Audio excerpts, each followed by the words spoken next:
Today's podcast is presented by PODGO. PODGO is the easiest way for you to monetize your podcast, providing podcasters with a flat rate for ad space so you always know how much you get when you include an ad from PODGO. We recently joined as a member and you can too. Apply today to become a member and immediately be connected with advertisers that fit your audience. That's podgo.co at podgo.co. Don't forget to add the 2-on-1 podcast in the How Did You Hear About PODGO section of your application. Now get ready for the rest of the episode. Daniel, just admit that you were right. Scorey Perry's back. Back again. I was excited. We all talked about it. Remember when everyone said he's just a good now? The scoring days are over. He's a poor man's Brad Marchand. No, it's the opposite. Apparently not. Yeah. God damn. I can't believe he did that. No. 2 goals. Good Memories of that Hart and Rocket Richard trophies. Yeah. Well, damn, I can't believe he won that too. We'll get to the Stanley Cup final. We're going to save it for the end because we saved the best for last. Let's start with we have to wish someone a happy birthday. Elliot Friedman, it's his birthday today. Happy birthday, Elliot. He is the first friend of the show. Well, It's complicated. That's the thing, right? It's complicated. Like he somehow I was so surprised.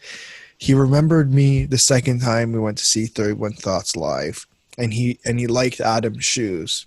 Of course, we did sit at the front. Like that's just we had to.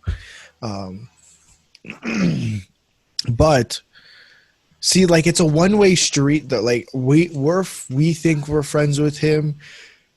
I don't think he's friends with us because he doesn't really know who we are. Well, not yet. But we're putting an asterisk on that. We had that discussion. We talked about it before. Not yet. We're looking into the future right now, but about this. So, he'll be on the show. Yeah, he will. We're gonna make a note of this. Towards. Yeah. And then we'll replay this exact episode. We'll come. We'll do it if we ever get him on the show. We're gonna compile all the times that we've talked about 31 Thoughts live, and then play it for him when he's here, and maybe he'll blush. Friend of the show, yeah. Nice. I think he'd appreciate it. I think he would appreciate it. For a man that appreciates red Vans that Adam was wearing that day, he'll appreciate the call-outs. That's true.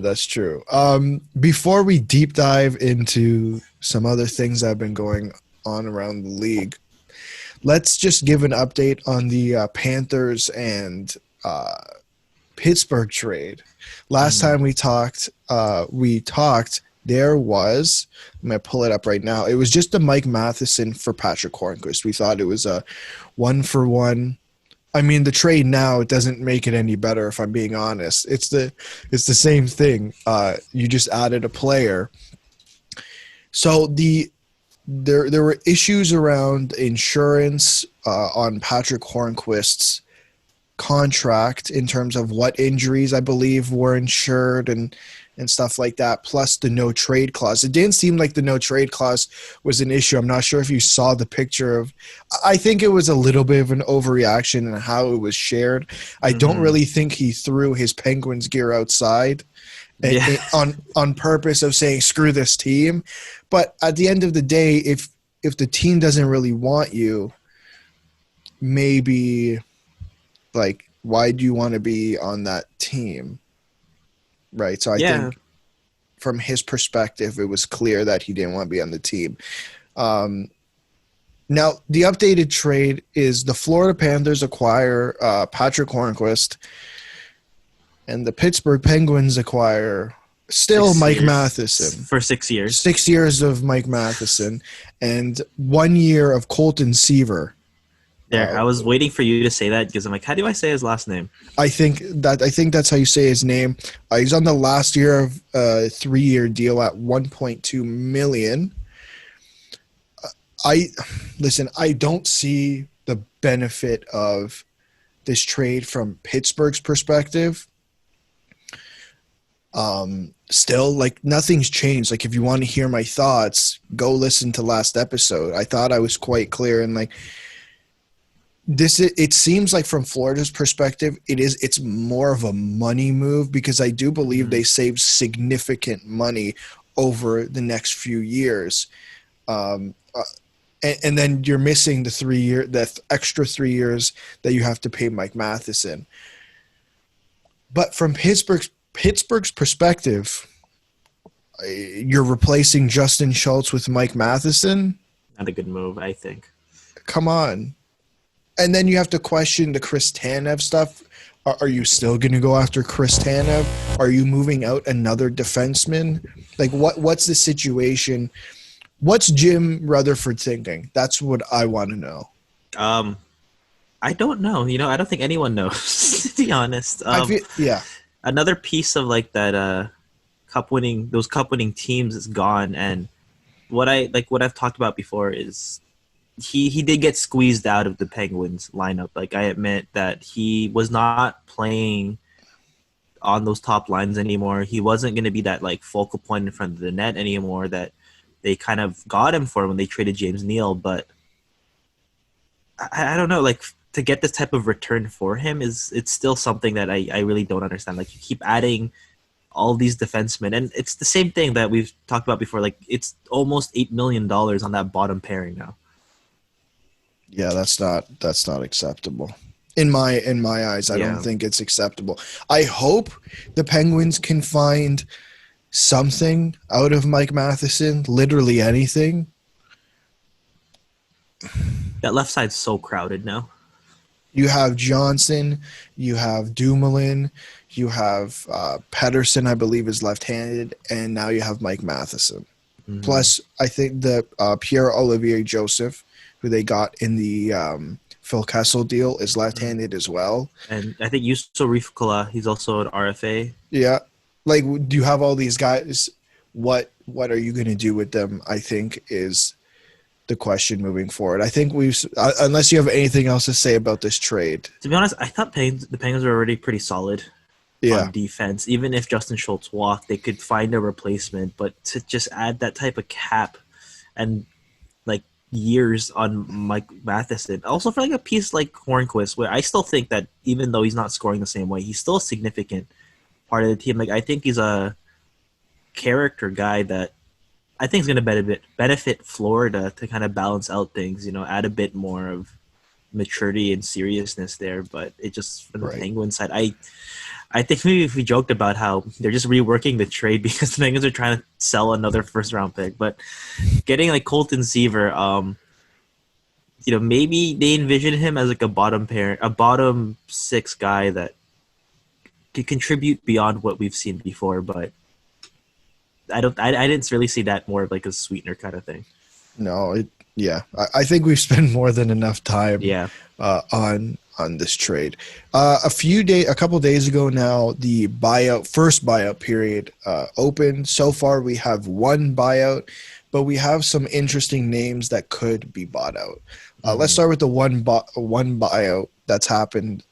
I don't know what to think of it. Bobby Ryan has been put on waivers for the purpose of a buyout. And he passed through waivers, obviously. He had 2 years left on his deal.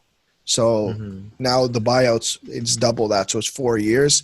3.583 for the first two, and the last 2 years of the buyout is 1.83. What do you think? What do you think of the buyout? Like, and just to give us some context, the Senators are saving money. We know Eugene's a little bit on the cheap side, and he's brought up before that. We're really not looking to spend above the cap, like that much above the cap floor over the next few years, in hopes that 3, 4, 5 years down the line, we're going to be spending close to the cap ceiling. What do you take from this buyout? I don't know, when he expects that that window is going to start to open in 4 or 5 years. Bobby Ryan's already off your books. when he says like we're not planning to spend a little over the cap floor, but you still got to reach the cap floor. Yeah. Like For context, they're just under $22 million away from the cap floor. So it's just something that I kind of not understand. I didn't understand. I know Bobby's pretty overpaid for what he's been able to produce the last few years, given the circumstances. But he's a high character guy. Like same thing too. Like he's someone that has shown to have a positive influence on players like Brady Tkachuk and like Josh Norris. These guys that watched him, like who grew up watching Bobby Ryan play for the U.S. teams. The guy that has excelled out of like the U.S. system. And 2 years is not too bad for a cap hit like this. That I kind of felt that this was for winning the Masterton this year. It was kind of someone that you could have that positive influence on your lineup. Someone that is not going to be a focal point on offense, but someone's going to help those guys that you're going to build that win. Like you're going to build that contender around. Like I know they're probably going to, like they're already bleeding out so many veterans. Like we talked about Mark Borowiecki, and now like who's your main guy? Like Artem Anisimov? Yeah, that's the thing that for me that was the thing that stood out the most. And listen, I think the Bobby Ryan story is a great story, and I'm not trying to crap on the story. He made $7.25 million against the cap. Like that's a big cap hit, and I get you have to reach the floor. But the big thing for me is who is going to lead this team. Like, yes, you have Thomas Chabot, and DJ Smith came out and said, we're not naming a captain this year. And to me, I think that would be the right decision considering the situation. You're letting Mark Borowiecki walk. Right, you're letting Craig Anderson walk, and now you bought out Bobby Ryan. Who do you have left? Artem Anisimov, Ron Hainsey, and that's it. Like those are your strong leaders. Like I don't know how strong of a leader Artem Anisimov is, but Ron Hainsey, I think. I'd make the argument that he is a strong leader, and he's a UFA, so we don't even know if the team is bringing him back.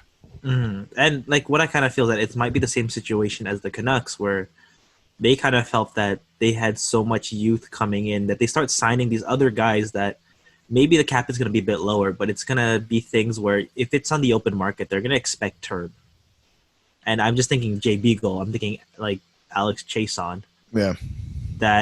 Anton Roussel, sorry. Yeah. These two guys that Alex Chason too. Yeah, that they kind of took on. They went to the open market. They took that length of a contract, and then it's just gonna start kind of bother them later on. Like I think with Bobby Ryan, it was a more of a controllable asset given the cap hit, but that's something that you could still use to your advantage for the next 2 years. Like Ottawa is not competing for the next 3 years. No, not. That's true. Yeah, so there's a couple guys that they have to sign. It's not going to take too much of their cap hit. It's not going to fill up that $21 million that they need to. Logan Brown's not going to break. He's not going to break the bank this time. Is Logan Brown an RFA? Yeah. Oh, well, there's Connor Brown, Chris Tierney. And that's about it. And Anthony Duclair. Sorry. I don't want to forget about Anthony Duclair. And I think those are guys they are going to hopefully re-sign. That's not going to bring them to the cap floor. But you know what could bring them to the cap floor? And if this is what Pierre Dorian's looking at doing, I really think it's the best situation for them. Stockpiling your draft picks. Let's bring those things in.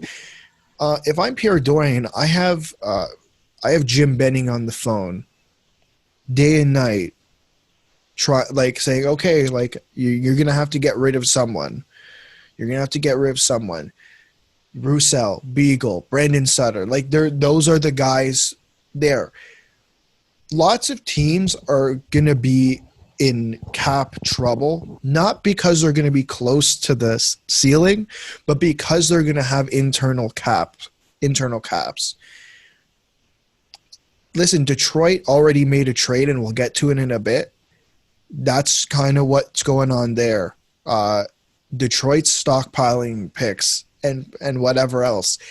Ottawa's going to do the same, right? So I think if that's the move he's making, and like I'd expect Pierre Dorion to make moves like the Ryan Callahan deal he made last year, just actually get something useful out of it.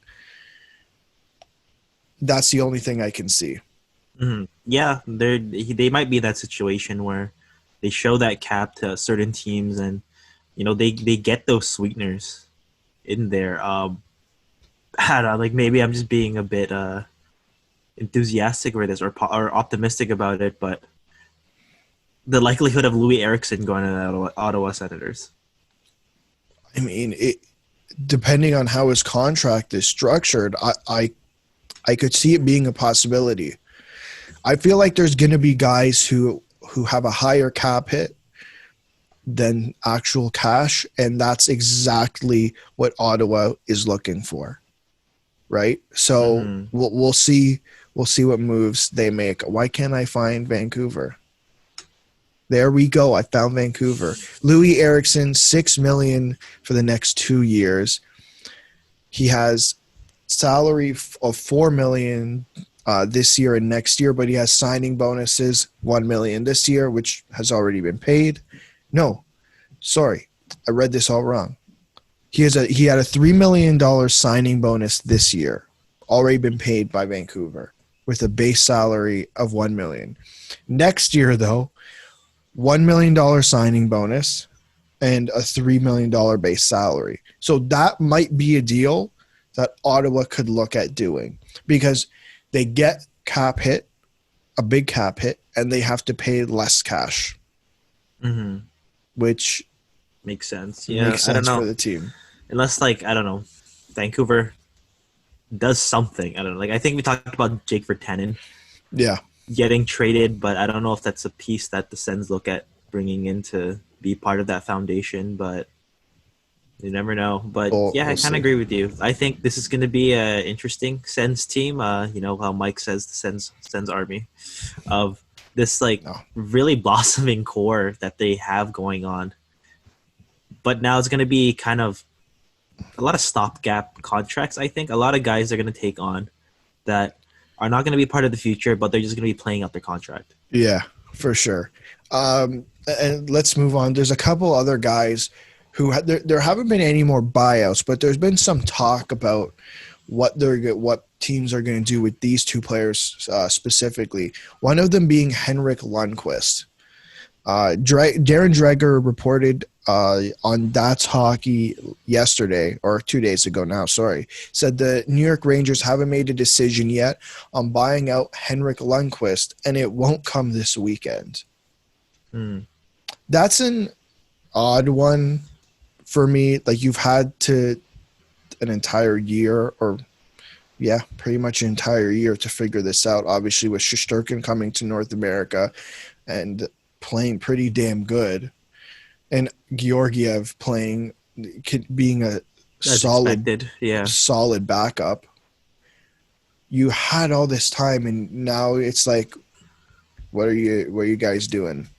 It's I think with the Rangers now, I think that it's probably going to go to the buyout situation. I think we looked at it before where we did hypothetically buy out Henrik Lundqvist on cap friendly, and it wasn't a significant hit for the Rangers. I think it's just all about legacy right now, about what they're going to kind of do with him. But they can't bring in 3 goalies anymore, let alone someone like Lundqvist who has that cap hit. And as we're talking about before, going back to another trade later on in the show, this is a Rangers team that's shedding salary, that's kind of moving towards the future of getting rid of these, the old guard now.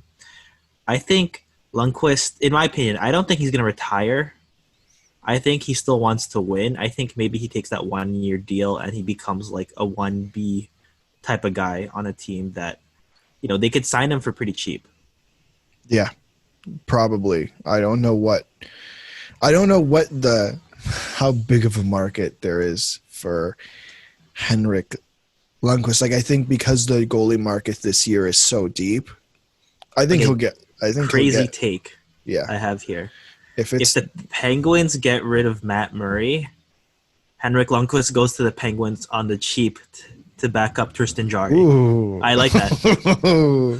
Okay. We'll remember this one when that happens.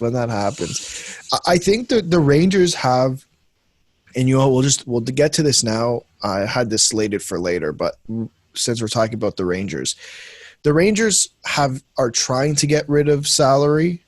Right, they do have some guys that they have to re-sign. Ryan Strome, Brendan Lemieux, the big one being Anthony DeAngelo. They already traded, I believe it was like $5 million is what Mark Stahl 5.7. 5.7 Mark Stahl was making. They traded him to the, I have to find the tweet. This Detroit is Red Wings. No, I know, but there was a 2021 pick. There we go. I got it. Second, so the Red Wings have acquired defenseman Mark Stahl and a second-round pick in the 2021 NHL draft from the Rangers in exchange for future considerations. And Daniel, you mentioned that future considerations is a great prospect. Solid guy. Right. He might not make the team right away, but I believe he has a bright future. He's a good team guy. A good personality. Comes from a great family. So excited to see his development in the New York system. I think we're going to see a lot more. I think we're going to see many deals like this one because there's so many teams who are going to have issues like I was talking about earlier. Was this enough? Was that trade enough to stop them from buying out Henrik Lundqvist? Because it only just the Henrik Lundqvist buyout only saves them $3 million in cap this year. I think it doesn't stop them from buying him out. I think they're going to do what they can to get as much money as they can because simply like this roster is not good enough to kind of get to that next level yet. Like I know that they've always still been in the market for another center. I don't know how they're going to view Ryan Strome in terms of his expected cap hit and the type of years they want to commit to him. Yeah. He has chemistry with Panarin, but you can't bring someone like Ryan Strome to be that top 6 guy. So many teams have tried that. The Oilers, the Islanders, that it's just not there. I think he's a solid guy that could be in the top 9. He could probably fit that gap in the top 6 when needed, but not in the long term. I think if they want to make that next step, they need to keep pushing out these older contracts. Yeah, I guess, but like Lundqvist's deal is only one more year, right? Like it's 2020, 2021. Now, then the issue is you still have 3 goalies. Yeah, like we're gonna play him, right? Like I think that's what it comes down to is you're gonna have a 3rd goalie on your main roster. I don't know, like that's just something that's not done. Are they going to go out of their way to do that? It's just, yeah. If he doesn't want to be traded, I really think like this is the only way. Buying him out is the only way to go. Because again, like he could go somewhere and still give significant starts to that team. It's just not going to be with New York. So you think he's a 1B? I think he could be at this point. He can be a 1B on many teams because he didn't have a disastrous year or anything. It's just he just didn't get the same amount of volume that he is used to. Yeah, he played 30 games this year. I don't remember the last time he played 30 games. I don't think ever in the NHL. I brought this example before and. It's like same thing with Ryan Miller. Like he has translated well to being a backup goalie. And he's 40 now. And I think if Henrik Lundqvist wants that, he can do that as well. It's just, he's not gonna play over 30, 35 games anymore, but he could still be a reliable veteran that teams could rely on. That I'm thinking of like I said, Pittsburgh. I think it just. Because given their cap, like he's gonna have a lower cap hit after being bought out. But I'm also thinking, we said before, Vancouver, if they don't bring back Jakob Markstrom, like who would be a perfect mentor to a developing Thatcher Demko, like then Henrik Lundqvist. Yeah, I mean, that'd be really smart on the Canucks part, depending on what goes down. Or even the Capitals. Sorry, I'm just thinking of the young Capitals goalies. Too. Yeah, because I don't know how much trust I have in Phoenix Copley. Being their backup. Awesome name, by the way, but I don't see him as a full-time backup yet. Great name. The other guy that I wrote down and we heard a little bit about this week is Alex Wenberg. This is according to Aaron Portzline of the Blue Jackets in Columbus, obviously. The Blue Jackets are considering buying out Alex Wenberg. He has 3 years remaining at 4.9. A buyout would cost $440,000 around there for the next 3 seasons, and then $891 for another 3. I mean, not bad. That's a lot of money you're saving there. I'm actually pretty disappointed. I thought when this guy broke into the NHL, he was going to be like a cornerstone piece for the Blue Jackets. Was he drafted in the draft? I think he was drafted in. I just remember he was 14th overall. And this might find Columbus. I have a feeling it's the 2012 draft? 2013. Close. Because I'm thinking 2012 was the Neil Yakupov year. Yeah. And the top 5 was just an absolute mess. But yeah, I guess like looking who was drafted around him, the next pick was Ryan Pulock. Pretty good pick. And then Anthony Mantha was 20th overall. Frederick Gauthier, of course, got to bring him up, 21st overall. Shea Theodore, that guy. So, like, I guess there was other picks that the team could have made. It's unfortunate, obviously, that he didn't work out. Like, that would have been – you really do hope you do well, especially with your first-round pick. Yeah, because, like, this guy, I think, maybe he had 59 points in 80 games in 2017. Yeah. Like, okay, great. But then he had 35 and 25. And then this is the year that I think this was the make or break him year. Yeah. He had 20 and like a offensive, they're deprived of so much offense this year and for Columbus. And he had 22 points in 57 games. And not good enough. There was glimpses. He had 5 points in 10 games in the playoffs. But yeah, I think this was the year he is being overpaid for what he's produced on Columbus. Yeah, and it definitely opened, getting rid of Wenberg opens up a lot of space. I think at that point it opened up 7.5. No, not 7.5. What am I thinking here? An extra 4.5, something around there. So that puts them around $10 million in cap space.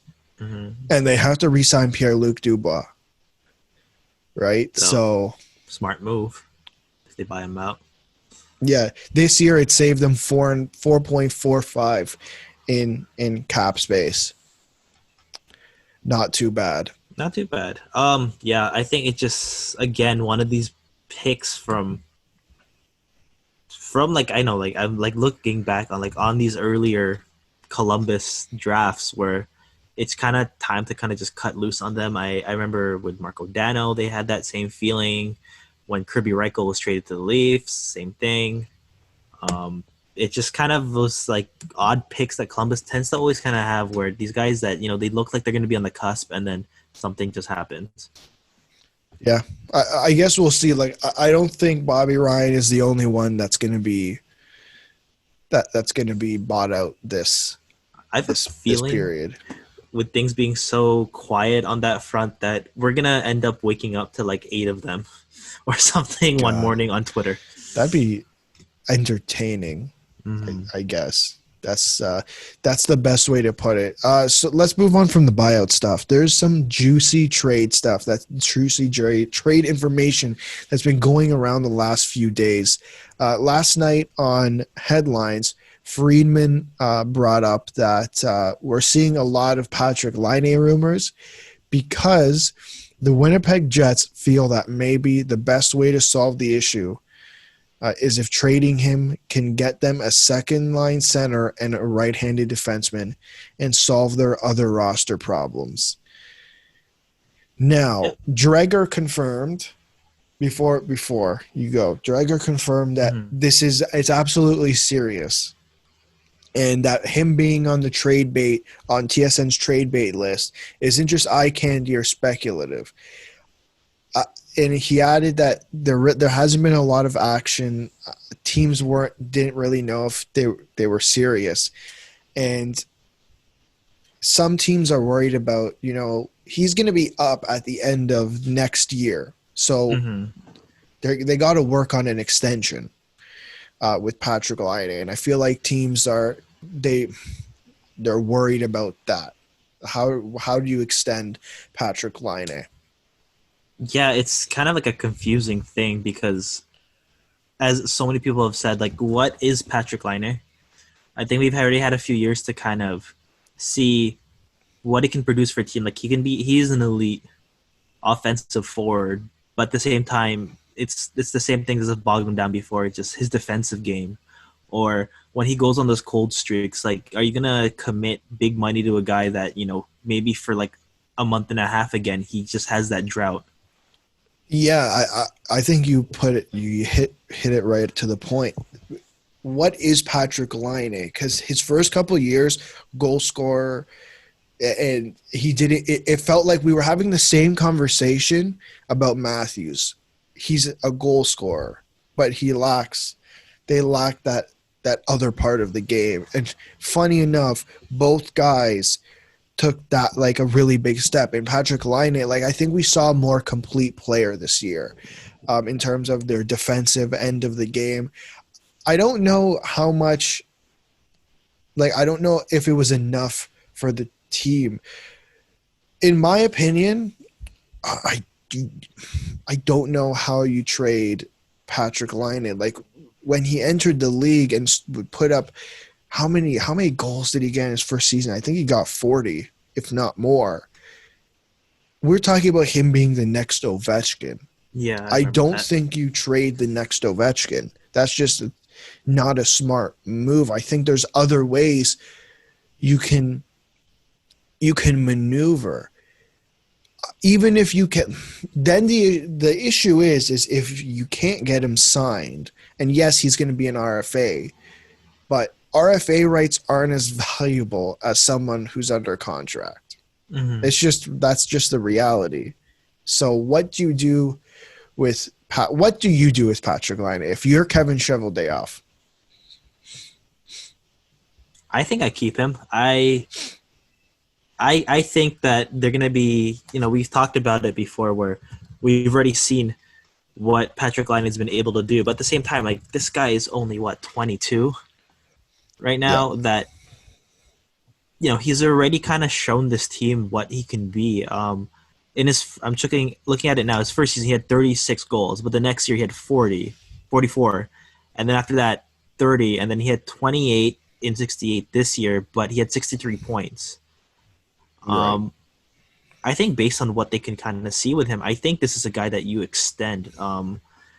I just have this feeling. I know the Jets have people like Kyle Connor, they have Mark Scheifele, but I really think this undercuts a lot of their offensive depth, because I think of like Nikolai Ehlers. Like, can he be that guy that kind of comes back in and fills that gap? I don't see it. I don't think so either. I know they're desperate for a center, but I don't think that you cut into that core that you've taken so many years to kind of build right now with the picks you've had to kind of just put that there. Because in my opinion, I think that they should look more into their defensive woes than they would at that center depth. I agree, but the issue is we don't know what the future of Brian Little is. Right? So Brian Little, who has, let me pull this up, he has 5.6 just almost 5.3 against the cap, and he's going to be on IR. Then who's your second line center? You play Blake Wheeler at center. You have Adam Lowry, Andrew Cobb. His first line center in the playoffs. Yeah, like you're in an odd situation. Like, yeah, you got guys like Jack Roslovic and Mason Appleton, but are those guys are they second line centers yet? I remember Jack Roslovic was supposed to. I remember this was supposed to be the year he takes that extra step. Yeah, I thought it would, but I don't know. Honestly, I don't know. I'm thinking of the Ryan Strome situation. Like, can Jack Roslovic hypothetically just fill that kind of role for now?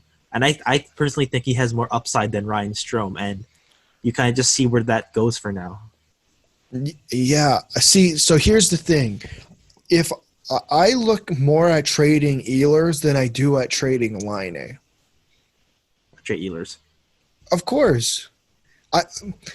Unless you really don't think you can get an extension done, unless you are confident that's not going to happen. But I don't know if that's necessarily the case. And Friedman brought up last night on headlines that, Laine wants to play with Scheifele. So play him with Scheifele. Why is this? I don't know why this is such an issue. Like, get him someone that can get him the puck. It's been the issue. Sorry, Brian Little doesn't cut it. No. Like, you need someone to get this man the puck. Mark Scheifele can do that. Yeah. Just to stay healthy. Yeah, I mean, yeah, gotta stay healthy. But yeah. But I don't know why this is such a talk. This is so talked about. Like, it just seems really ridiculous that it's like, oh, he wants to play with Scheifele and it's that big of an issue. Sorry, who would you rather have, Blake Wheeler or Patrik Laine? Patrik Laine. Patrik Laine. Not even a question. I think that was I know Blake Wheeler. He's been playing. He played very well. He kind of rejuvenated his career. Not $8.25 million. Yeah, well, when he went to the Jets, but it's just, the captain thing. It's kind of got that. Like, I know he put the Jets back on the map. He was there when they were bad. He was in the beginning. He is there now when they're succeeding. But to really kind of commit that type of money, like if you're thinking of how much you were going to pay Patrik Laine, like why did you pay Blake Wheeler that money?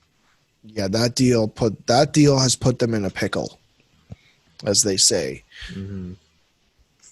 Well, listen, like I don't think it's the right move to move Patrik Laine. I like there has to be some extreme circumstances for me to even think about it. This smells like a Panarin trade.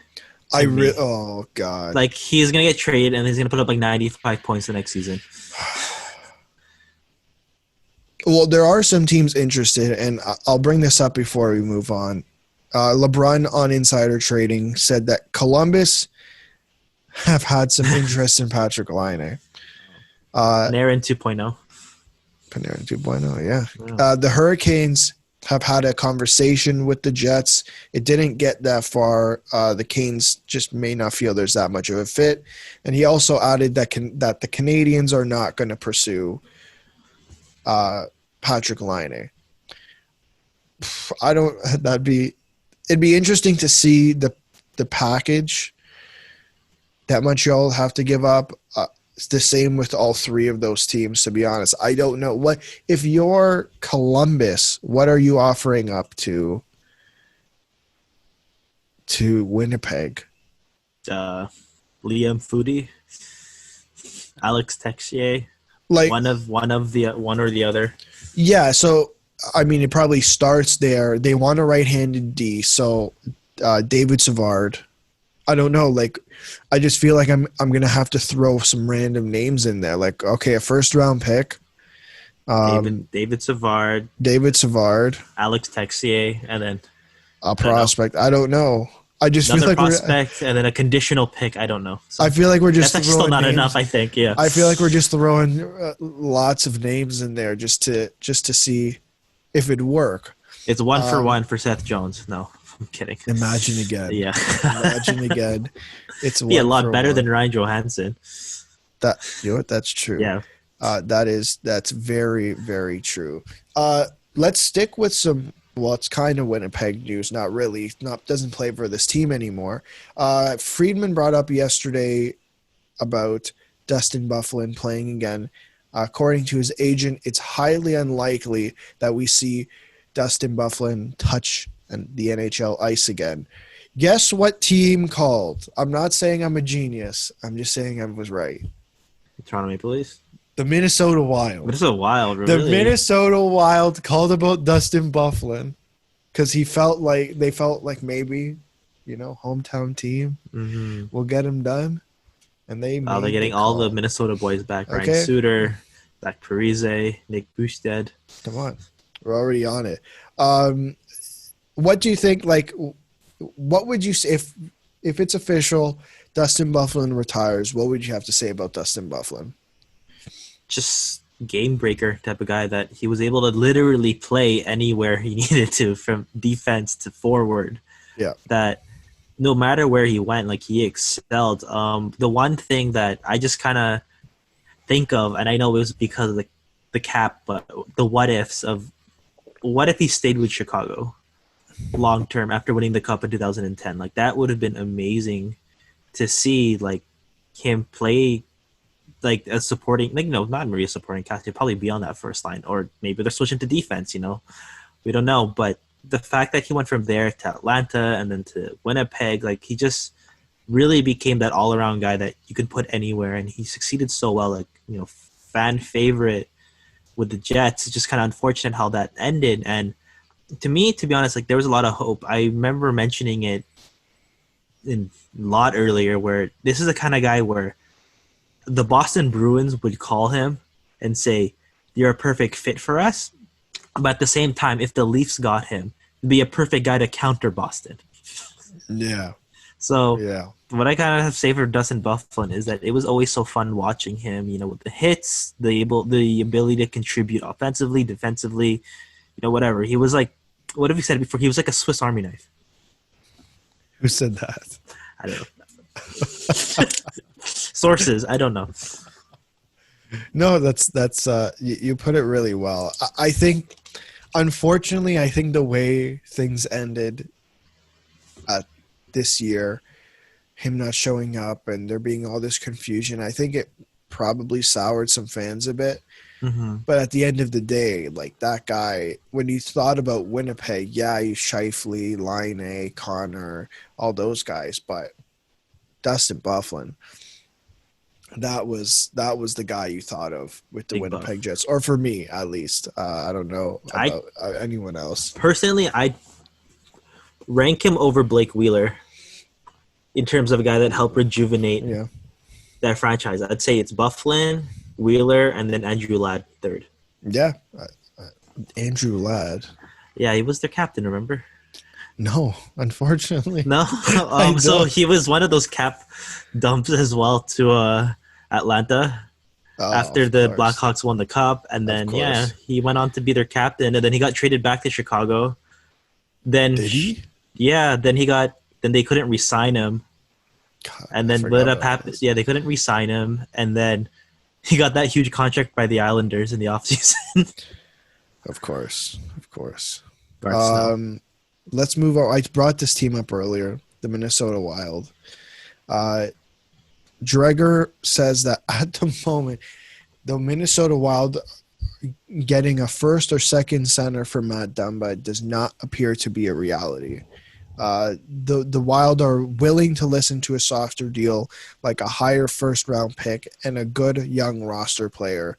Won't give him away till asking price is met. What do you think about that? I think that's all pretty solid. The thing is, like, he's the type of guy where I don't see much with people saying, you should really lower the price on what they were kind of asking. I think that he's been at that consistent level where we've seen his ability to play on that top pairing. To a lot of nights he played a lot more minutes than Ryan Suter or why is it skipping my mind right now? Jared Spurgeon. Yes, like those two guys. Like he has been able to kind of play with them, play more than them on the defensive end as well. Like he had a lot more defensive starts. He's the kind of guy, right hand shot. He, despite there's been a bit of a lull with some of his offensive output, he's shown that he could put up the points as well. He could help the team, and it's not a big cap hit. It's just, I know the situation Minnesota's in. It's a kind of another thing where I kind of feel like it's gonna be a move where it's not gonna drastically change a lot of things for Minnesota, but it's gonna be another move where okay, you get assets back, but now where are you with this team? Well, here's the thing is, we're walking into an expansion draft next year. Someone's going to be gone, and I think it's good if Matt Dumba is still on the Minnesota Wild by that time, and there's no external deal done. Seattle takes Matt Dumba, unless I don't think there's a question around it. Are you willing to sacrifice Matt Dumba? No, and I think just to let him walk, no. So that's why I think you got to trade him, and I think you can get assets for him. It's clear that you're fine with Jonas Brodin and Jared Spurgeon, and unfortunately you have Ryan Suter for the next 500 years. And I don't necessarily think there's lots of teams who are going to be interested in Matt Dumba. I really think that Tampa Bay does call, and I think there's a deal to be worked there because Dumba, the Lightning are interested in Dumba. They have centers. I don't know what people consider Tyler Johnson. Maybe Tyler Johnson like a sweetener. I don't know. Or I do think Tyler Johnson can be a second line center if you need him to be. How about Alex Killorn? So? I don't know if the Wild are go for that. I don't know if the Wild are interested. It seems like they want a center. Maybe they haven't gotten the center that they're looking for. I guess the first round pick and a prospect won't be the worst thing in the world. I guess that first round pick can be useful, can turn into a first or second line center. I don't know. It'll be interesting to see what the team does. Mm-hmm. Jack Roslovich and a sweetener for Matt Dumba. Patrik Laine for Matt Dumba. Wow. It's not one for one. No, I'm not. I don't want to put. I don't want to put that out there. Apparently Adam just sent me a tweet about the next thing that we're going to talk about. Oh, he's controlling us from no, it's a good tweet. It's a good tweet. It's a good tweet. I promise. So apparently Frank Saravelli of TSN, he was on TSN 1260, says that Jake DeBrusk will likely be on the next trade bait list. Bruins have made a final offer to Torrey Krug, take it or leave it. Thinks they're a team potentially interested in Taylor Hall. If they get him, DeBrusk could be in the mix to move. Whoa. That's a lot. Now, let me add this up. Let me add this tweet to the mix. This is from RA, Spin Chicklets. Look for the Bruins to trade Torrey Krug's rights tomorrow to a team looking for exclusive negotiations before UFA opens on October 9th. Colorado, Florida, Vegas, and Detroit are among the suitors. Wow, that's big news. That'll be interesting to see what happens. So if I'm taking the two tweets together, it seems like Torrey Krug has rejected the Bruins' final offer. I think it's a tough move to make. Mm-hmm. Moving off of Torrey Krug, because now you have who do you have on the left side? Chara, Jakub Zboril. Jakub Sobor, like you have Matt Grzelcyk, who he's taken some steps over the last couple of years or so. I'm still convinced the team's going to be in on OEL, and now that Jake DeBrusk, if they do sign Taylor Hall, or if they're interested in trading Jake DeBrusk, Package of Jake DeBrusk to the Coyotes. And whatever. Yeah, I think I'm not for OEL going to Boston. I just think it's a move that because we like him too much. Make. That's why. I don't want to send him to that organization. Okay. No, they're great organization. I don't know. I don't like them. I'm not gonna kiss their ass. Okay. What, like, aside from the OEL thing, like, what do you think Jake DeBrusk fetches you on the on the trade market? I think for the Bruins where they are, they're not going to look for assets. They're going to look for, okay, what's going to help us immediately. So you can trade him straight up for, a defenseman that I think that's in the same range as he is, where he still has a lot of room to grow, but he's a guy that's already NHL ready. Right. Is there any defenseman that come to mind? Matt Dump. Stop it. I don't know. Oh, man, if he went to Boston, crazy, I don't know. That. I don't even want to think about it. I don't want to think about it. That's a scary thought. I have an idea. Holy. I don't know if this would happen. Okay. There is a team who's interested in moving a left-handed defenseman. There's a team, the same team's also looking to shake things up on their forward core. The Calgary Flames trade Noah Hannafin for Jake DeBrusk. I don't know if it's 1-for-1. I'm just saying this is what it's being built around. Okay? I'm not what the value of a second round pick is. Aren't they like losing so many guys already? Like they have to keep Noah Hannafin? No, they're interested in trading Noah Hannafin. I don't know why. Like what has he done to these organizations that can want to keep trading him? I don't know. Maybe he went to a museum or something. I don't remember when he was almost a Leaf. Yeah, I do remember that because it's been a thing since 2015. Yeah, when they're like, why did you? When they picked Marner over a defenseman they needed. Yeah, they got Travis Dermott in the second round. I guess. We don't need to get into that conversation. But I do think like maybe there's a deal to be made there. We're just coming up with trade rumors on this show. All hypotheticals. All hypothetical. You love to see it. There's no. I'm scrolling through. I just don't see it. Many other teams that I can think of off the top of my head. Maybe Shane Gostisbehere, if the Bruins think they can get something out of him. Maybe. Obviously, I think the Flyers are most definitely going to have to add more than that. Is there anyone that comes to mind for you? Not really. I'm still super surprised that they're going to try to get rid of Jake DeBrusk, because I think the way the Bruins are, I know that every year we say they're aging, apparently not. Apparently they'll still be willing to try to trade certain guys that I felt that are going to be part of your core going forward to just kind of keep the thing going, because really, I don't know who they're going to bring. I don't know. What did we talk about before? Anders Bjork. Is he gonna make that a thing? I mean, Zach Senyshyn. Yeah, they have Trent Frederick still. They still have Jacob Forsbacher Karlsson. Yeah, he might take that step this show has been expecting for so long. Hopefully.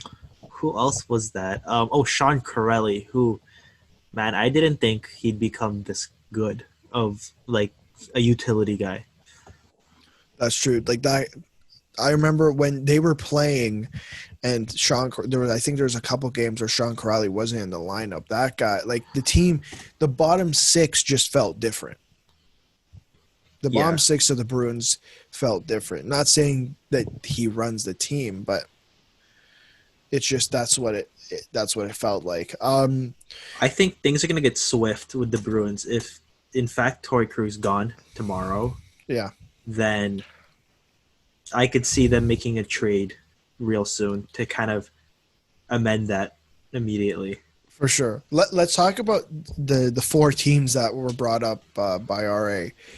Colorado, Florida, Vegas, and Detroit. Those are some of those are the four teams that could be among the suitors. But let's focus on these four teams. Now we've talked about Vegas and Detroit. When we talked about Alex Pietrangelo, Vegas it seemed they were either going to go for Pietrangelo, they could go for Torrey Krug. Yeah. We talked about Detroit practically the entire year. He's a Michigan boy. Would he go play back at home? How big of an addition that would be for the team. But there's two teams that we have never talked about Torrey Krug and these two teams in Colorado and Florida. I don't think he goes to Florida. Personally. So here's the thing about Florida that I find odd is that can they afford him? Yeah, can they afford him? Because it seems like they were trying to look for a partner for Aaron Ekblad, and I think Torrey Krug would be a good partner for Aaron Ekblad. I think. Maybe. Actually, I'm pretty sure he's a question mark too, though. Aaron Ekblad. I guess so. Yeah. But I don't know. But they're trying to get rid of salary and Friedman on 31 Thoughts, the podcast, talked about Florida and Pietrangelo, saying, they're looking to change their identity, and Pietrangelo would do that. But they're going to spend all this money, and then you sign Bobrovsky, and then literally 6 months or less than a year later, we're talking about them having to get exactly that amount of salary back. All the things don't really add up to me. No, I don't think so either. I don't think he's Florida bound or anything. I don't know. We've talked about it before. With Colorado's kind of been in the mix for so many things. I think that's more of a realistic thing, based on what I view their trajectory to be, and how good they did with managing the cap. Torrey Krug would be great for them. He would be. The thing is, they don't need him. The thing is, it's just right. Okay, not to this extent, but it's not like Kevin Durant going to the Golden State Warriors. But it's the kind of thing where you look at the Avalanche and how good they are, and they have Sam Girard still developing, and then suddenly you also have Bowen Byram who's going to come in next year. Just right. So here's what they have so far in Colorado: Johnson, Girard, Ian Cole, Cale Makar, Ryan Graves, Kevin Connaughton, and Nikita Zadorov. Those are the 7 guys who are currently on the roster. Without Byram, yeah. Plus, let's not forget they still have Connor Timmins in the minors and Bowen Byram in the juniors. Where does Torrey Krug fit? Because your left side is going to end up being Girard, Torrey Krug, and Ian Cole, and Ryan Graves, Ian Cole. But then you're eventually going to have to fit Bowen Byram in there. Yeah. Your right side, you have Johnson, Makar, Ian Cole, or Zadorov. I don't know if there's Zadorov's a lefty, yeah. Oh, either But he's played on the right, on the bottom pairing. Right. So I just don't see where the fit is. I think they have guys coming up, unless I don't think Ian Cole's going to be back after next season. Eric Johnson has 3 years left. If you can move that Eric Johnson deal, then maybe you think about Torrey Krug, because that really solidifies that top 4 essentially. Krug, Makar, Girard, Byram. Who am I missing? Krug, Makar, Girard, Ryan Bowen Byram. Graves, Bowen Byram, Connor Timmins. Like, I think that's a pretty damn That's good, pretty stacked. defense. Uh, for But me, who I takes think Eric Johnson though? Like, who's gonna take that deal? I don't know. Like, not at $6 million, in my opinion. I think a team would be interested in maybe on a retained cap. The issue I have with bringing in Torrey Krug is, and I know, they have tons of cap space. That cap space is eventually going to be eaten up by Gabriel Landeskog's extension, Cale Makar's extension, Nathan McKinnon's extension in 2 years, 3 years, Kadri's extension in 2 years, and So I then kind of feel like bringing in a proper, like, getting some goalies if you're not satisfied with Grubauer and Francouz. that's what I was gonna say too. Like that should be their main priority is the goaltending. I think that what they have on defense already, just keep going with it. That you don't have to kind of add Torrey Krug, and it's the thing too where like Colorado just keeps on improving. I don't think there's that immediacy to go like our window's closing. I think it's just open. So I think if they keep doing that, they're gonna be okay. Because like I personally think that as much as Torrey Krug is good, it's just gonna put them in another situation where they kind of feel that if this guy is approaching his 30s, that we've already give this big money and this extension to him, and then we have to re-sign the younger guys. Yeah, it'll Pay be. Kyle McCarr first, and then just think about the other stuff. You know what I mean? Yeah, I agree with that. Pay Cale Makar and deal with that. Maybe I think that would be the smart thing to do. We already talked about Mark Stahl, so let's move on to the next thing we were going to get to. Friedman last night on headlines. Again, headlines, insider trading, run our show here. That the Devils have made it known that if a team can offer a good young player, which means 26 or under, with some term or team control, they'd be willing to trade one of the 18th or 20th overall picks. Do you think that's a smart move from New Jersey's perspective? Again, if depending on how they view themselves, that are they ready to kind of say we've solidified a bit of what our identity is going to be moving forward, then I'd say make this deal. But if you kind of feel that we have to do another teardown, then I say keep the pick. Right. Yeah, I'd have to agree with that as well. I think, you traded, like, I feel like they're in such a weird situation because they expected to be good, and then it really backfired on them, except Mackenzie Blackwood. That guy was still pretty damn good. For the Blake Coleman situation. before he was traded. Blake Coleman before he was traded. I think in this draft, if I'm being honest, I definitely look at keeping these two picks because it seems like everyone's talking about how good this draft class is going to be. Even if you get into the late teens, you can still pick up a pretty good player at that spot. I agree with you. Like, unless you're getting a really good player Jake that DeBrusk. you think really fits the system, Jake DeBrusk, yeah. Then I don't necessarily think you touch, you don't move those picks. No. If I'm considering the situation New Jersey is in. Let's move on. We got some interesting free agency tidbits to go at here. Let's start with the Washington Capitals. This is from Tariq El-Bashir of The Athletic. He has said that Radko Gudas, Ilya Kovalchuk will join Braden Holtby in hitting the free agent market. Smart. Yeah, I mean, it didn't seem like Gudas was going to stay. It just didn't seem like it was in the cards.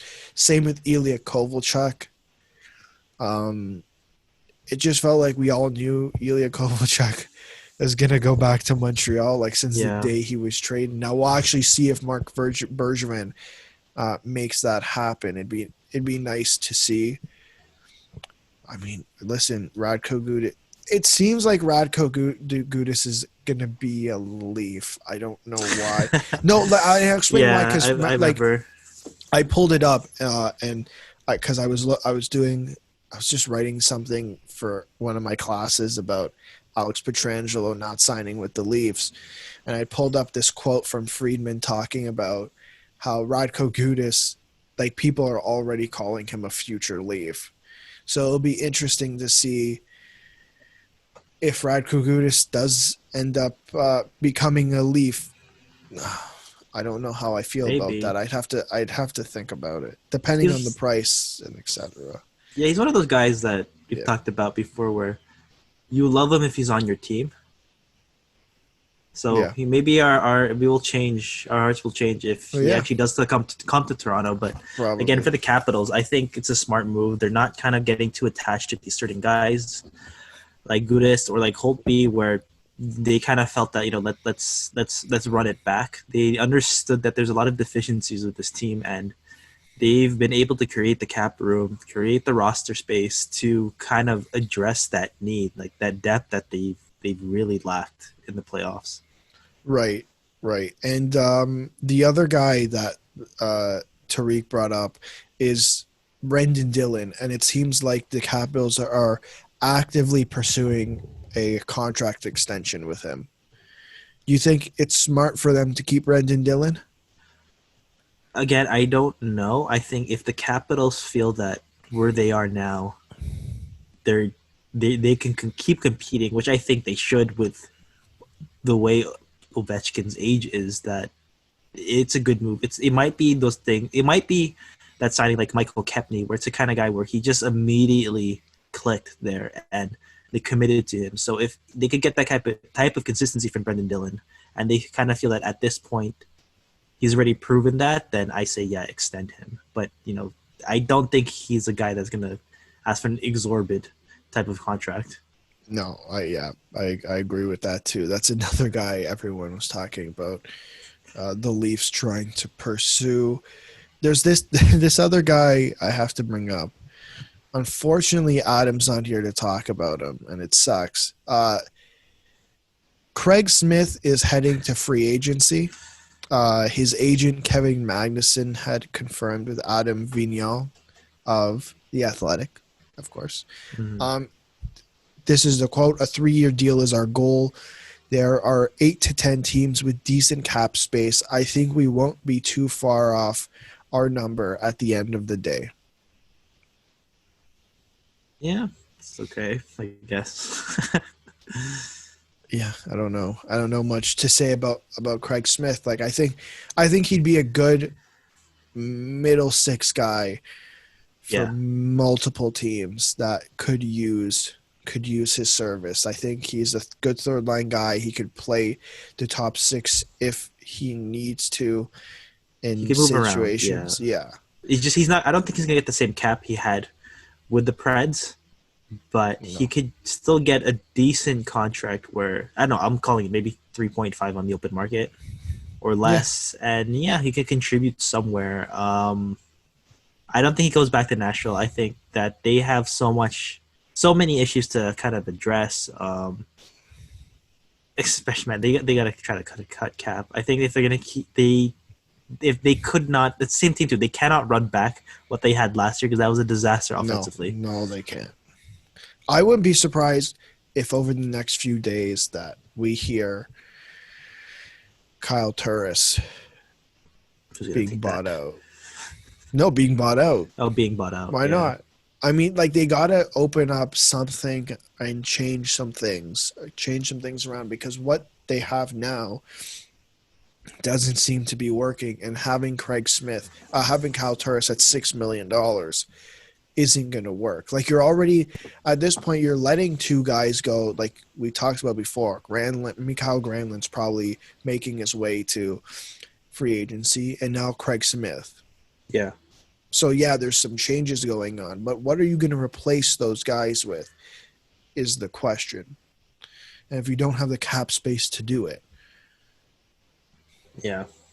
Still can't believe they traded Sam Girard in a package for Calteris in that 3-way deal. I mean, it doesn't really affect them defensively right now, but No, it doesn't. The It what doesn't. ifs. It doesn't. Well, I mean, to think about the defense that they could have, Shea Weber, they had Ryan Suter. Who else am I missing? PK. Gosh, man. Dan Hamhuis. Dan Hamhuis when he was good. Seth Jones. Seth Jones. Good God. Oh, I'd hate to. I don't know. It's okay. They're pumping out defensemen just like Anaheim. Yeah, Dante Fabro. Yeah. Excited to see how that guy goes. We actually have some Leafs and Habs news. This hasn't happened in a while. Mm-hmm. Do you want to start with the Habs first? I have to say something Adam just sent me. Well, yeah, you want to say your first part? We have two separate things from Adam. Two separate messages that he requested we say this in the episode. Well, how about there's only one Leaf thing. Let's get it out of the way quickly, and then we'll read Adam's messages as I pull that up right now. The Leafs have hired former Senators head coach, big mustache, Paul McLean, as assistant coach. I believe he's going to be like up in the air. I guess with some video stuff. It'll be I think it's a good hire at the end of the day. Yeah. That's pretty much it on that from me. Daniel, and do you have anything to add? I love his mustache. Solid coach for the Sens. Yeah. Way back when. Good assistant for the Ducks as well. Was he assistant? I know he had a job. I just don't remember where. I think he was an assistant, but it was with another team, I believe. Okay, I'll find out. It was the Blue Jackets. The Blue Jackets. I always forgot he won a Jack Adams in 2013. Why do you win a Jack Adams in 2013? I think that's when he took over the Sets. Oh, finalist. My mistake. He was a finalist. Oh. Twice. Okay, wow. Yeah. That's not bad. Not bad. Not bad from Paul McLean. Let's move on to what Adam said. Do you want me to go first? Yeah, go ahead. This is a special message from Adam. Dear 2-on-1 podcast fans, it's Adam. Well, no, I'm Alex. I'm just reading the message. I hope you're well and enjoying the playoffs. I'll tell you who isn't enjoying the playoffs. Tyler Seguin. He sucks. Anyway, I'm well from my jaw surgery. I see the surgeon again on Tuesday, and hopefully the bands. And then he put ... Hedman just had a wicked defensive play on Radulov. That's what you get for leaving Montreal, you loser. By the way, shout out to Sergachev not getting the cup winner unless he gets it now. Anyways, I don't know if my bands will be looser. I can't even open my mouth an inch wide right now. So hopefully I'm back for free agency. Anyway, bye-bye. Oh, by the way, the Petrie and Evans deal are great. And if you don't agree, you're worse than Corey Perry. He then added a few, an hour or so later. P.S. listeners, God damn it, go home, Corey. I strongly dislike you. Daniel can go away. That's what he said. Adam's opinions, not ours. Yeah. We love Taylor Seguin, and we are very neutral about Alex Radulov. It doesn't affect me. But we love Corey Perry. Sure. Yeah. Sure. Okay, what did he send you? He sent me a pretty short one. He said, hey, just letting you know, man, that only Pacioretty has more game-winning goals than Petrie since Jeff joined the team, according to Mark Anton Godin. Okay. And he said, hey, bring this up on the show and sound smart.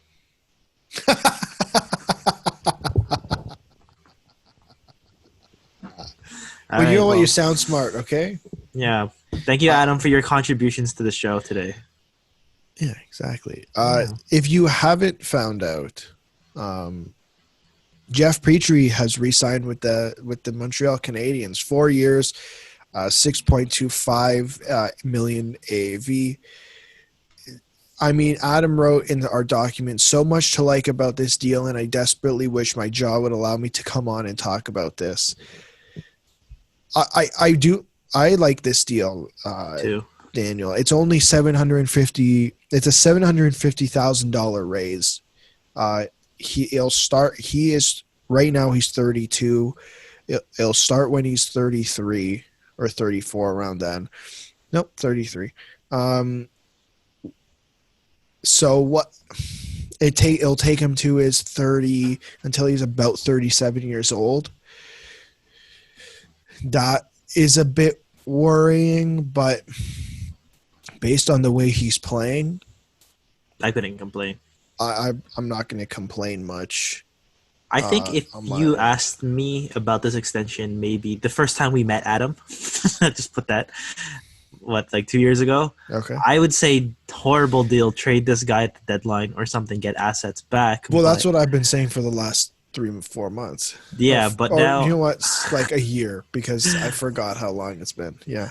But I kind of felt that with what Montreal's trying to build here, if they're really serious about adding these guys and developing the prospects they have, then maybe they think that there's something there that they could cultivate, that they could actually become a competent team that will always compete for a playoff spot like every season now. I think that now they're realizing the age of a lot of their core guys.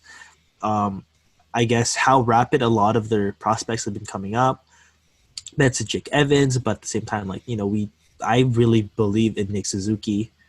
And this is, I think, a deal that's gonna keep a core veteran in Jeff Petrie on that lineup, a guy who's been a consistent person. I really didn't think when the Oilers traded him for a second and like a conditional third that he was going to be this good for Montreal.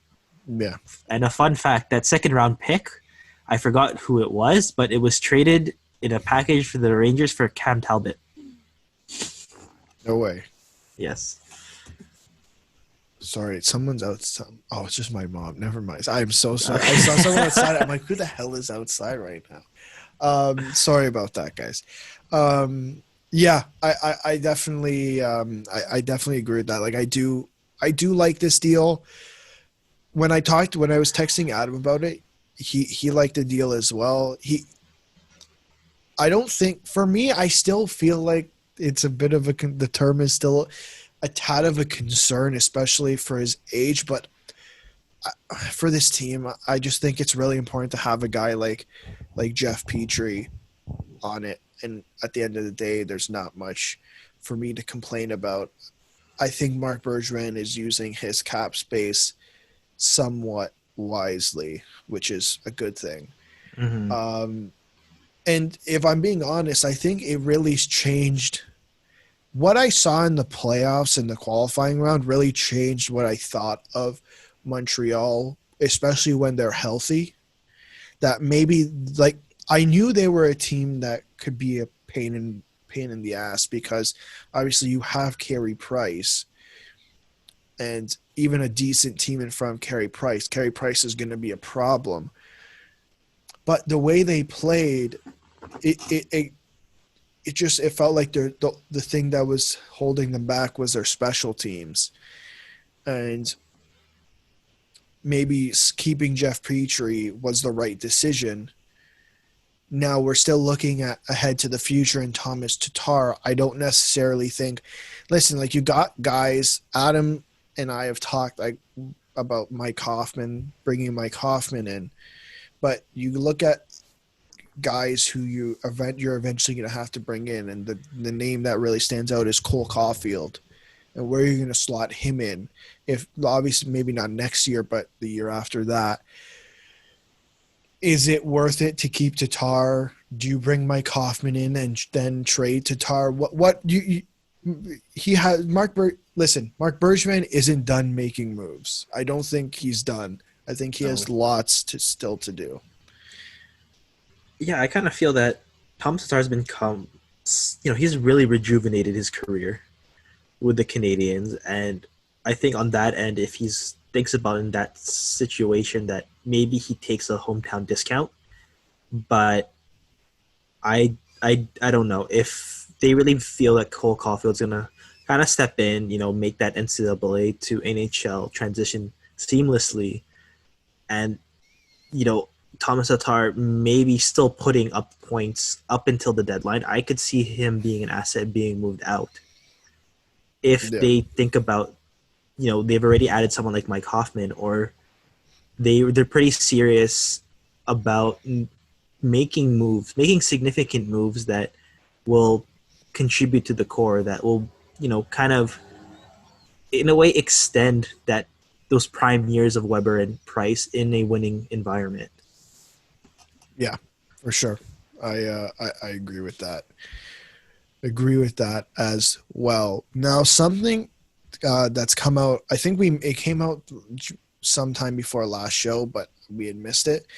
Friedman was on the Russo hockey show and had said that Montreal had looked at Antti Ranta and Devin Dubnyk before acquiring Jake Allen. Now, obviously, to get Jake Allen, they gave up a fourth and like a seventh.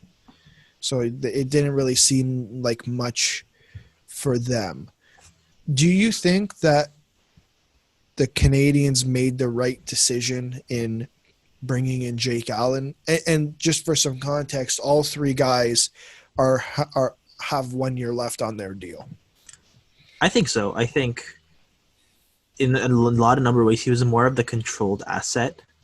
We already heard so many things about his locker room presence with the Blues, that he's like a great teammate. He became like a pseudo mentor to Jordan Binnington, even when Allen lost that starting position. Yeah. He goes back into an area of Quebec where he's excelled in his junior years, that he knows the area really well. And one thing too, when I think about him and Antti Ranta, like Jake Allen has stayed healthy. That's true.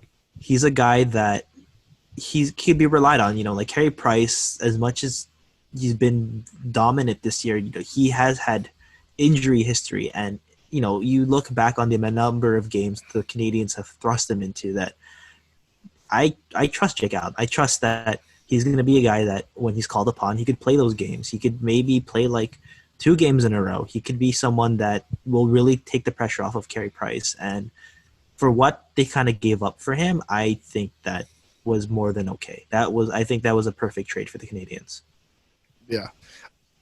I agree with that too. I think some of the conversation around Jake Allen has been, before Jordan Binnington came in, it seemed like that year Jake Allen had struggled, and even the year before that he was struggling.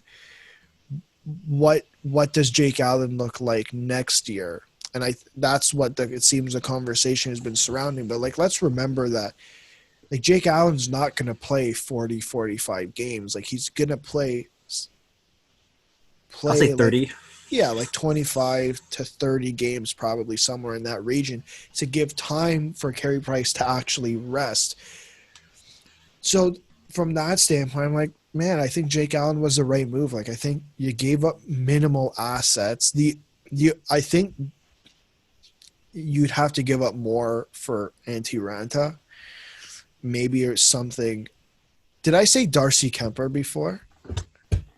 Or did I say Devin Dubnyk? I said Devin Dubnyk. Perfect. I wrote Darcy Kemper in the document, even though that's not true. The Canadians had Devin Dubnyk before. I remember that. Did they? Yeah, but they traded him for nothing. Okay, well, if I said Darcy Kemper, I meant Devin Dubnyk. Okay. I could imagine they'd have to pay a little bit more for Devin Dubnyk as well. Not that much more. Higher cap hit. Yeah, but at the end of the day, I do think I think Jake Allen was the right fit as well. I'm just thinking if Devin Dubnyk left Minnesota, what Alex Stalock is going to be their starter. I mean, that's what they were moving towards this year, right? I remember he was on the Leafs. He was a Marley. Because he was from the James Reimer trade.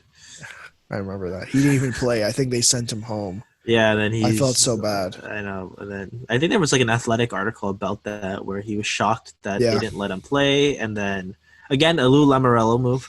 And, I'm trying to think who they had. They had Garrett Sparks, and I think it might have been Antoine Bibeau. Yeah. At the time. God, I don't want to remember that. That's depressing. Let's move on. We said we're going to save the best for last. We're finally at the last thing we got to talk about. the Stanley Cup final, Scorey Perry, he's back. He's alive and well. I had flashbacks of the Mighty Ducks drafting him. I don't know why. I don't know if you had that same feeling too, or no, I didn't. Yeah, but you did. The Green Ranger, not Danny Green, but Corey Perry. I saw that last night. I'm like, what did it go? What did I miss on Twitter? I saw you tagged me in something, and then Mike responded, "No." I'm just like, no. What's going on here?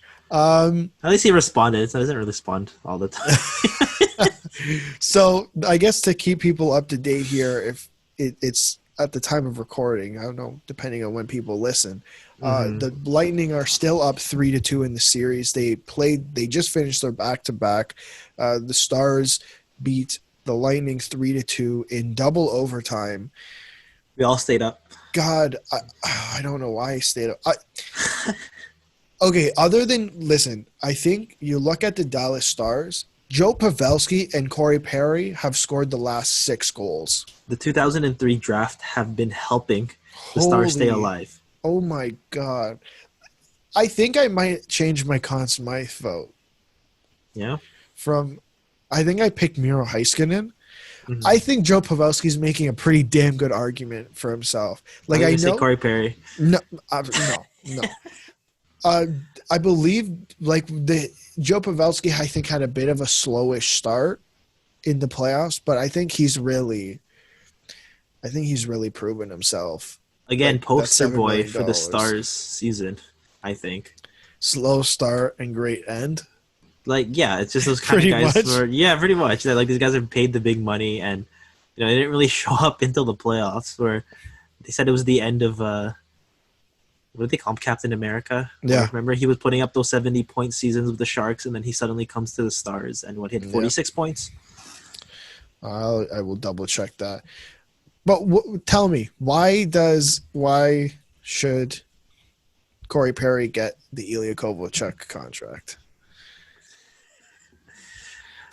I think I don't know with Corey Perry. It's just I kind of felt that I don't know, he was a guy that saying one person maybe on this show, I don't know, kind of doubted him, saying that the scoring days are over.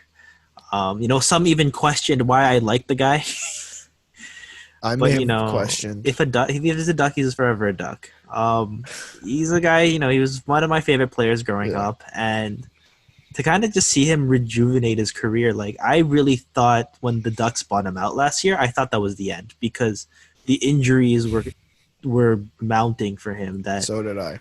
He wasn't going to be able to kind of contribute the same way, and I know it was a business perspective. He's so well loved with the Ducks, but it's just a guy that is proving even in these huge games that he still can contribute. He's a guy that shows that he has that experience, that even on a team that many felt that they didn't have the offensive output, they didn't have that much talent to kind of match up with the Lightning. He's a guy that went out there and he scored 2 goals. He scored the game winner. Pavelski had 31 points in 67 games this year. Wow, I was too optimistic with that. I said 42. If Pavelski scores one more goal in the playoffs, he would have the same amount of goals in 27 games that he did in 67. Makes it a lot more impressive now for what they've been able to kind of show for this whole playoff run. For sure. So, but who's been playing with Corey Perry recently? Tyler Seguin. Mm-hmm. Now, he hasn't showed up in goals. No. And I know that's probably what he's paid to do. Most guys are paid to score goals, actually. He has 2 goals and 11 assists. Okay. Which is all right. I don't think he's been invisible. I think they have to play him, though, anyways. Rupe Hintz is out. They have to stretch out the Ben and Seguin thing. Yeah. I don't think it's to the point where you don't play him. Not unlucky is not the word I would use. I'm using with Tyler Seguin. That's the wrong word. He hasn't been invisible because he's been making some decent. Like I notice him on the ice. It's just he's not putting the puck in the back of the net. Yeah. That's what's getting on my nerves. Yeah, he's the kind of guy too. Like this is such an odd Stars team where like they don't need the big money guys to kind of contribute all the time, like except for Joe Pavelski. But it's such a weird thing. Like they shouldn't, like people like the way it is. They shouldn't be where they are, but they are. Yeah, I'm also pretty sure that Tyler Seguin is injured or something. Something's wrong. A lot of people have been talking about that. And the more I watch him, that's what the strides have been a bit slow. Yeah. That's what it seems like to me, that something's up with Tyler Seguin. I would be surprised if they lose the finals or win, whatever the case may be, that they're gonna come out and say he's been injured with whatever. Yeah. Sorry. With something. No, what were you gonna say? I'm just saying, pretty bad idea to have a back-to-back. Oh, it's a bad idea to have a back-to-back in the playoffs, regardless of injury, whatever the case may be. I think we talked about the back-to-back. I really just think they did it because they didn't want to face Sunday Night Football. And you know what I don't know much about football, so I've been listening to some podcast, like they were talking about. It was about an NHL podcast, Live Laugh Leafs, Yahoo Sports. And apparently Monday night is a really big matchup, Chiefs versus Ravens. Two contenders. Apparently it's going to be a very watched game, and it just happens to start at the same time as the Stanley Cup final. They couldn't avoid it. Unless they extended it to Tuesday or something. No, they could have avoided it. It's just putting space in between games. That's how we avoid it. Like, I don't know. Whatever. Like, maybe I'm being petty, and I understand the guys want to get out of the bubble, but I don't know. I just don't see it. I don't think it's necessary to have a back-to-back in the Stanley Cup final. I didn't think either. I think they just want to finish it quickly, I feel like, because like free agency, draft, all this stuff. But what we're extending it 2 extra days. Yeah. I don't know. I think it's an odd thing to do, and I think there was other ways of handling the TV schedule than having a back-to-back at that point. Since the last time we talked, or the last time we recorded a podcast, Steven Stamkos played 1 game, played 2.5 minutes, and scored 1 goal.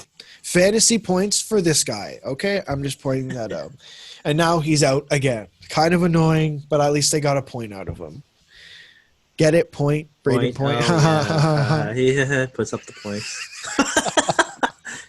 What did Adam know? Because his name is Point. I so love that. Oh man, that edit, so good. Because his name is Point. Get it? Yeah. Adam's last episode for a while. We could reminisce. Yeah. What did you think of like Stamkos coming back, and what do you think? What type of effect do you think it had on the team for that game, and in the games 5 and then 6 and potentially 7? I think he rallied the team pretty well. Kind of showed that he was ready to go. Like, it's just from a personal perspective. Like, if I was Steven Stamkos, like, you want to play this game. Like, you waited 5 years to get back here. I think Victor Hedman commented on that too, where he talked about, with that core they still have, like, they still have a lot of those guys from that run where you get there, you lose to the experienced Blackhawks team, and then you have to wait to get back to where you wanted to be. And like Stamkos was dominant that year, and to see him kind of struggle, like he played a couple of shifts and then he's out of the game again. I feel for the guy. I feel like it's a guy that it's weird. It's like it's a guy you want to see in the finals, because not because you just like him on a personal standpoint, but like I still think he's still a superstar in the league. It's just he can't stay healthy. I think we're having a very different conversation about Steven Stamkos if if he didn't get injured. I know that's such a poor argument to make, but I think the way he's performed while he's played has really, I think it warrants that type of conversation. I would say, man, imagine the fans when Steven Stamkos scored. Oh yeah. But then I went nuts. As I thought about it, I'm thinking about it, and then I don't remember if it was on TV or if I checked Twitter. There are fans in Florida in the Tampa Bay arena. So I didn't have to imagine. I just had to turn on Twitter. True. So I didn't know they had stadiums open. Yeah, everyone's wearing a mask. I think the restrictions are different there. I don't know. But we're in Canada. Well, up in Canada, yeah. We have our own issues. Yeah. Similar ones, but it's a long story. We'll pull through. God, I hope so. He's not getting traded though. So we're not calling that. No, can we stop not getting traded? We're not talking about Steven Stamkos getting traded. Okay. Obviously, Bill Guerin hasn't gone on a call about Steven Stamkos for Matt Dumba. Maybe we don't know. No, I don't think that. Bill Guerin got a call about that and said no. He should he shouldn't be fired, but he should be heavily criticized. You ever have those things those NHL games where they reject your trade but they give you a counter offer? Do they do that? I feel like I never get a counter offer. Or I think it was mostly in 2K, NBA 2K, but I don't know, yeah, it's in 2K. I just kind of felt like it'd be like a situation where it's like Steven Stamkos for Matt Dumba, and then we have a counter offer you'd think about it, like Alex Killorn, Matt Dumba and 3 first-round picks for Steven Stamkos. That's what the counter offer would be. Yeah. Man, EA NHL games are so behind. I know. Whatever. Or gotta add in Luke Cunnin or something. I don't know. Okay, before we go, let's talk about what do you expect from Game 6. Now, it's just over 24 hours away at this point. Dallas seemed to have. I don't think they have momentum because Tampa were let's be honest, Tampa dominated Game 5. Yeah, they should have won. The cup should have been handed out. Should have been handed out right now. What do you expect from both teams next game? I think Lightning. I think it was just a chance thing that they were playing their game so well. Yeah. That they should have won. But I think with Dallas is kind of they held them off, but you can't keep doing that. You know what I mean? Eventually you're gonna have to be a lot tighter defensively. I remember looking last night the shifts, the amount, the number of shifts these guys were taking, Esa Lindell or John Klingberg, they really need to space that out. Yeah. Why was Jamie Alexiak in top 5 for both teams over the last 2 games? Yeah, it's just that's kind of just one thing too. I kind of feel like they have the depth to kind of spread that out. It's just they have to try to find a way to to not just hold the fort and expect these bounces to come in, because right. Those Corey Perry goals were really lucky. Yeah, they were definitely lucky, and I think if Tampa plays their game like they've been playing since Game 2, obviously Game 1 was a bit iffy from them, but from Game 2 to Game 5, if they play like that, I think they win. They win next game. Yeah. Now, my question for you is, if Dallas wins Game 6, hypothetically,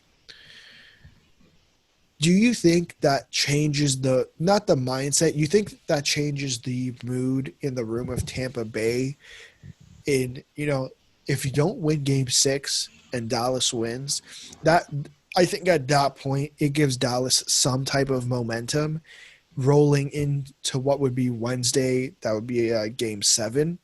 I think it rattles them. You think it rattles them, and if Tampa doesn't win Game 6, then it's Dallas's series? I think it's going to rattle them in a way that what we've seen Tampa have is they've thrown the kitchen sink at this. Yeah. They've literally thrown everything they can. They have the goaltending, they have the defense, they have the depth. They have the depth. They have the offense that's getting more than 40 shots every game. Yeah. That now it's all about, how we're gonna pick our shots, and I don't think they should get into that mentality. I think that they're playing their game so well. It's just when they have those opportunities, and they've had so many of those opportunities, like you really just need to connect, because like the amount of shots they had on Anton Hudobin was pretty insane. Or for, I think, what was it, for more than half of the first overtime, the Stars didn't have a shot. They had one shot in the first overtime. Yeah. One shot. So you had the time to close this out. Yeah, I agree. I think it becomes dangerous for the Lightning if Dallas wins next game. Yeah, I think so too. Because Dallas has that momentum. Tampa hadn't cracked Hudobin. I just think it becomes a little more dangerous for Tampa, and I think they should. I think they will close it out in Game 6. You said it perfectly. Like a lot of what Dallas was getting was pure luck, and how lucky will be going into Game 6? That's got to run out at some point, right? So we'll see at that. Is there anything else you want to say about the finals before we end the show? It's been fun. Has it been fun to watch Tampa Bay, right? It's not been fun to watch Dallas. And it's had its glimpses. Their goals last night were fun for me, but I guess, not the whole. So bounces out a bit. I don't like that my choice is not playing right now, Luke Shen, but that's okay. I'm still going for him for the trophy. Okay. Or Carter Verhey, Leafs prospect. Carter Verhey. Stop reminding me. I know what happened. I don't have anything else to say. So, Daniel, would you like to end the show for us? Yeah. Well, Alex, this has been fun. Daniel. I like that we included the necessary Habs news that we really needed to flesh out. I like that from an unnamed source we were given a lot of notes on it. So yes, that's great. Thank you to our listeners. If you guys like this episode, please give us a like, a subscribe, a 5 stars. Even if you don't give us 5 stars, let us know why we did something wrong. Exactly. Comment if you'd love something that we'd like to add to the show. We are always open to new ideas. Thank you to Voice Ed for giving us a platform, and be sure to check Alex, myself, and Adam on our social medias on Instagram, Twitter, and check our Facebook pages as well. We're everywhere now. And YouTube. Yes. We didn't do a YouTube reference today. We forgot, but that's okay. Oh, one reference I have. So when Alex was saying what Adam sent him, he said, I'm saying this for Adam, not for myself. So if you want to see the face of Alex saying it for Adam, please check the YouTube channel. Thank you, guys. Thank you to our listeners. We love you guys. Okay, see you guys.